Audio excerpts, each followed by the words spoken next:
Dis-moi, c'est quoi l'éco-citoyenneté? Tu vois, ce mot est apparu il n'y a pas très longtemps dans notre langue. C'est une manière de vivre en respectant le monde qui nous entoure. Mais c'est quoi le monde qui nous entoure? C'est la nature, la forêt, les animaux, les rivières et les autres. Tous les autres. Et c'est important de l'apprendre à l'école? Oui, tu sais, cette année, les élèves de seconde de la maison familiale du Libournais ont écrit des contes pour t'en parler, pour que tu comprennes, et qu'à ton tour, tu puisses agir. Mais c'est difficile d'écrire des contes. Moi, je ne sais pas faire. Comment ils ont fait? Tu vois, c'est simple. D'abord, on a imaginé une histoire qu'il a fallu reprendre et corriger de nombreuses fois. Ensuite, avec Marie-Christine, nous avons appris à les raconter. On a aussi fait les illustrations du CD en collant des papiers et des matériaux de récupération avec l'aide de Michel. Et tu vois, aujourd'hui, on est au studio avec toi pour les enregistrer. Et j'en aurai, moi, un CD? Bien sûr, nous allons les distribuer dans des écoles, des crèches, pour que les enfants puissent écouter et poser toutes les questions qu'ils veulent, pour essayer de mieux comprendre l'éco-citoyenneté. Merci, j'ai hâte de les découvrir. Eh bien, écoute.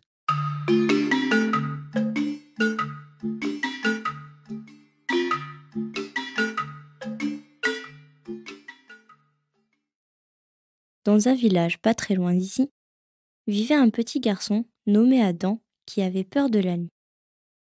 Alors, il dormait la lumière allumée et rêvait de la jolie fée du jour et de l'elfe de l'eau. Une nuit, il arrêta de rêver et se réveilla en sursaut dans le noir. Il essaya de trouver la lumière, mais elle avait disparu.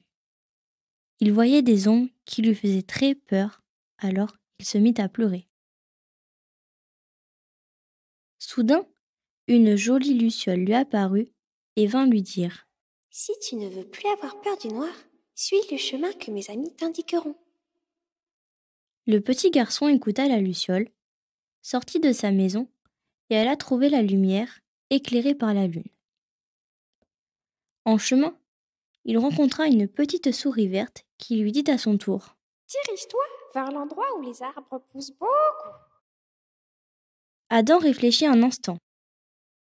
Il se dit que les arbres poussent beaucoup dans la forêt, alors il en prit le chemin. À l'orée du bois, il rencontra un renard.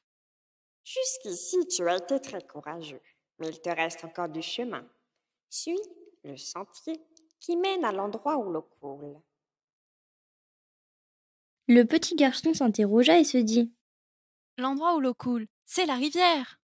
Il prit le chemin qui menait à la rivière, et une fois là-bas, il rencontra un elfe qui lui demanda: Et toi là-bas, qui es-tu? Je m'appelle Adam et je suis à la recherche de la fée du jour. C'est le chemin à gauche. Merci, elfe. Dis-moi, est-ce que je peux boire dans la rivière?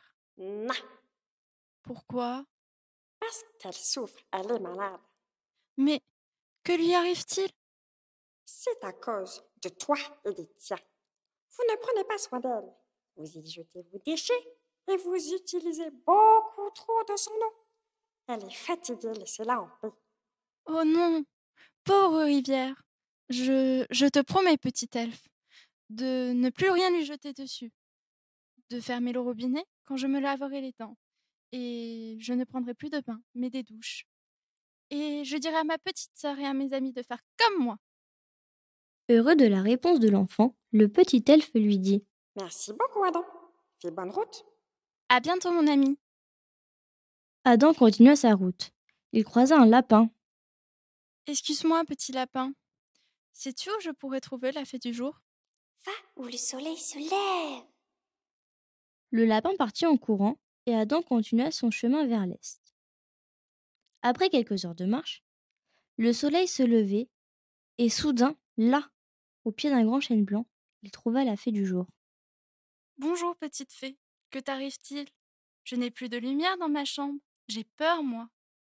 Je suis fatiguée. Je n'ai plus la force de voler. Pourquoi? Est-ce de ma faute? Oui, et celle des tiens. Vous ne pensez pas à moi et vous laissez tout le temps la lumière allumée. Il faudrait que vous fassiez plus attention. Éteignez vos lampes, vos télévisions et vos ordinateurs. Tu sais, je suis désolée. Je ne voulais pas te faire de mal, mais j'ai tellement peur dans le noir. Tu n'as pas à avoir peur. L'obscurité, c'est le moment où je me repose. Mais je suis toutes les nuits avec toi dans tes rêves, Adam. Je te promets que je ne laisserai plus la lumière allumée la nuit. Adam se réveilla dans son lit.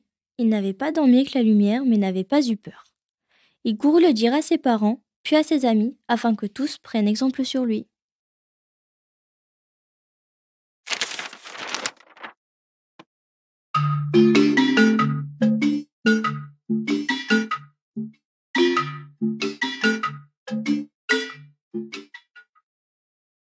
Les amis de la forêt.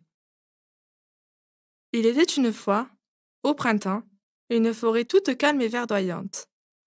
À cette époque, la forêt dégageait de senteurs de fleurs et de champignons.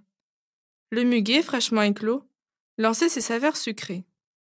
Le vent, à travers les feuilles des arbres, sifflait une douce musique, que les oiseaux égayaient de leur voix. Le soleil, en se frayant un chemin à travers les branches des arbres, éclairait le sol d'une lueur agréable. Tout était calme et paisible en ce début de mois de mai. Loubet l'écureuil, Sam le lapin et Diego le chevreuil couraient dans le sous-bois, sautant pour attraper les papillons, s'arrêtant de temps en temps pour manger quelques touffes d'herbes fraîches. Rien ne devait venir troubler cette belle journée ensoleillée. Loubi était un petit écureuil joyeux mais très têtu. Avec sa fourrure marron et sa petite mèche blanche, il était trop mignon. Sam, le lapin, maladroit avec ses grandes oreilles blanches et son petit nez rose, aimait sautiller dans les champs de fleurs. Diego, le chevreuil, était très malin et aimait jouer à cache-cache avec ses amis. Avec son pelage marron, il pouvait facilement se cacher. Loubi, Sam et Diego aimaient se balader et jouer dans la forêt. Ensemble, ils passaient des moments agréables. Un jour, alors qu'ils allaient jouer, ils entendirent des bruits étranges. Surpris et inquiets, ils s'approchèrent. Ce qu'ils virent leur glaça le sang. Des bûcherons étaient là et commençaient à couper les arbres. Les trois amis furent tout d'abord effrayés par le bruit assourdissant des tronçonneuses dont la chaîne dévorait la chair des arbres. Pris de panique, nos trois amis s'enfuirent à toutes jambes prévenir leurs amis. « Les arbres, les arbres! Ils sont en train de massacrer notre forêt !» criaient-ils dans leur course effrénée. À bout de souffle, ils rejoignirent tous leurs amis et racontèrent alors la scène qu'ils venaient de voir. « Les amis, écoutez-moi !» commença Diego. « Il se passe une chose affreuse au moment même où je vous parle. Des hommes sont en train de détruire notre chère forêt. Il faut faire quelque chose. » Un long murmure parcourut la foule. « Qu'allons-nous devenir? Que pouvons-nous faire ?» répétaient en écho tous les amis de la forêt. Au milieu du brouhaha, une voix se fit entendre. « Moi, j'ai une idée !» C'était Loubi, le petit écureuil, qui courageusement était monté sur une branche en hauteur. « Suivez-moi tous, les amis, nous allons les chasser et sauver notre forêt. Que tous les animaux se mettent à crier et à faire autant de bruit que possible. »« Oui, oui, allons-y tous !» La foule se mit en route. Au fur et à mesure qu'elle avançait, d'autres animaux attirés par le bruit les avaient rejoints. Le loup, les ours, les sangliers, le cerf, tout le peuple de la forêt. Ce fut bientôt une foule de plus de 100 animaux qui se dirigeaient vers le lieu du sinistre. Une fois arrivés sur le lieu du massacre, les animaux commencèrent à attaquer les bûcherons en leur tirant les cheveux, leur mordant les jambes, s'accrochant à leurs vêtements.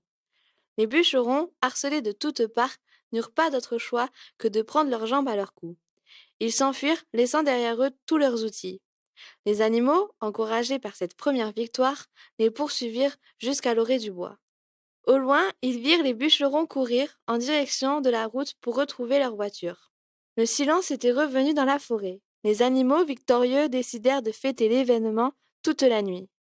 Le lendemain matin, au lever du jour, les animaux eurent la joie de découvrir leur chère forêt, qui avait retrouvé tout son calme et sa beauté.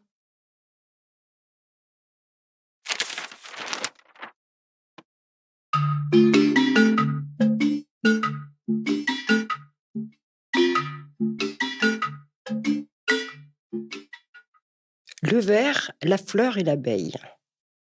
Dans la terre vivait un ver de terre.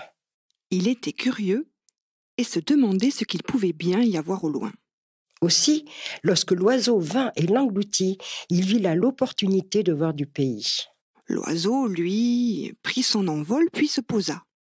Il se posa et mangea des graines qu'il trouva sur son chemin.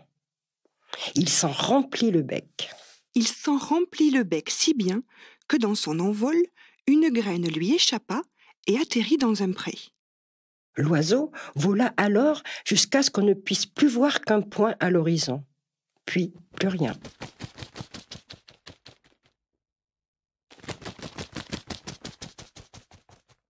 Rien, sauf la graine qui resta là. Rien. Puis un jour, elle germa dans la terre, où elle grandit et grandit encore. Alors elle devint une fleur. Mais seule, égarée dans ce champ, elle s'ennuyait. Au matin, arriva une abeille.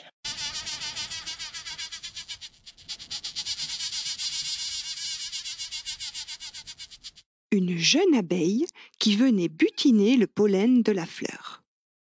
L'abeille et la fleur passèrent un moment ensemble. Elles s'amusaient avec les rayons du soleil. La fleur ne se sentait plus seule. Puis un jour, l'abeille retourna dans son essaim.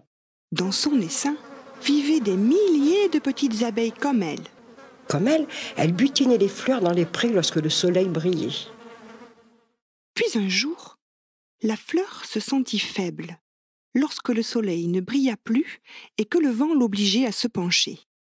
Elle n'avait plus la force de tendre sa tige. Alors elle décida de dormir, longtemps. En dormant, elle se coucha sur le sol. Le sol, lui, décida de la couvrir. Alors la fleur, bien au chaud, ne fit plus qu'un avec la terre.